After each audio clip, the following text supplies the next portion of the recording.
জায়গা কাটাকুটির অভাব নাই। মেয়েটা বর্তমান থানায় আছে, নিরাপদে আছে।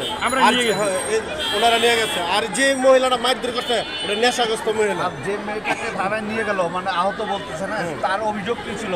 ওনার অভিযোগটা ছিল যাতে গৃহিণী যারা বর্তমান যারা বাসা বাড়িতে যারা কাজ করে এরকম ভয় রয়েছে, আতঙ্কিত রয়েছে, যে কোনো মুহূর্তে আমার বাইরে ভালো ডরি যায় না। আর কইতে আছে যে থানায় যাইবে কেমনি, যে থানায় বলে হেবলে হারে হুমকি দিতে যে এই যে চুন্নি যে বাড়ির মালিক চুন্নি বলছে যে আমার থানা কেনা, আমার টাকার অভাব নাই। মানে কি হের বাসায় বলে অবৈধ মালও আছে, নেশাপানি করে, অনেক কিছু আছে।